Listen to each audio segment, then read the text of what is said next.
Kumusta? Ako si Stacy. Og niya ko aron mo istorya ninyo bahin sa pagkalkula sa inyong marginal returns to capital.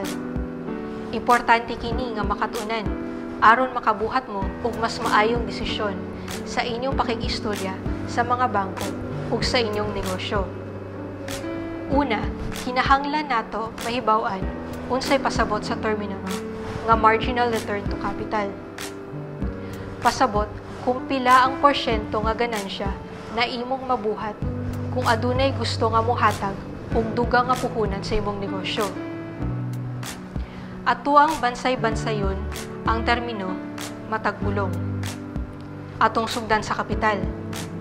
Ang kapital kay bisan unsa nga butang sa imong negosyo. Kasagaran, kwarta ang kapital. Gamiton ang kwarta sa pagpapadako sa imong negosyo. Pwede pod nga gamit o butang ang kapital, pareha sa auto, motorsiklo o cellphone. Ang sunod na termino kay ang return. Mao ni imong makuha tungod kay nakakaana nga butang. Pananglitan, nakay sakyanan nagipaabang nimo og 500 pesos kada adlaw. Ang return para ato nga butang kay 500 pesos kuhaan sa gasto, pagpadagan sa sakyanan, paayo ug pabayad sa utang. Pareho ra kini sa gahimo og sapatos ug nagpalit ka og bag-ong makina na makadugang og himo og 2 ka pares nga sapatos kada adlaw. Dayon makaginansya ka og 100 pesos.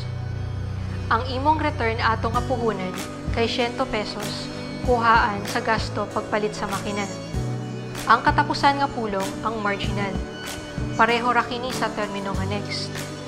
Kintahay na kay 100 pesos ug adunay mohatag nimo piso.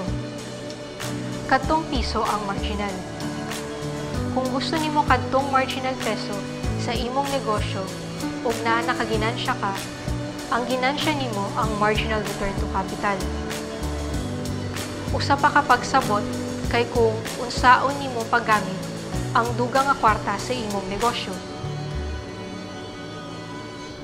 Importante masabtan ang marginal return to capital kay mahibaw-an nimo kung maayo ba nga mokuha og loan.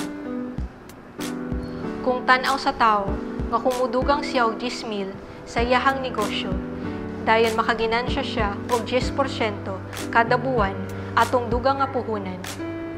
Ang marginal return to capital niya kay 10% kada buwan. Kung mahibaw-an nimo ang marginal return to capital, mas sayon huna-hunaon kung maayo ba mokuha og loan sa bangko o sa magpautang. Istoryahan sa nato kung unsa ang interest. Ang interest ang bayad sa bangko para sa paghulam sa ilahang kwarta o kapital. Kung muhulam ka og 10,000 sa 5% interest kada buwan, para sa 2 ka bulan, pasabot ato magbayad ka sa bangko og 500 pesos kada bulan para interest ug ang orihinal na 500 pesos na gihulam. Pasabot ani, nibayad ka og 10,000 og 1,000 nga interest. Kung mahibaw-an ang sakto nga marginal return to capital, ang una na kinahanglan nimo mahibaw-an kung mas taas ni kaysa sa interest samtang nagbayad ka sa loan. Pananglitan, 10% ang imong ganansya sa 1 ka bulan.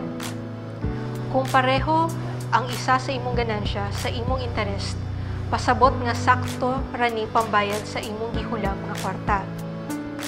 Kung mas dako ang interest sa imong ginansya, makulangan ka og kwarta. Kung mas gamay ang imong marginal return to capital kaysa sa imong interest, makulangan ka og kwarta.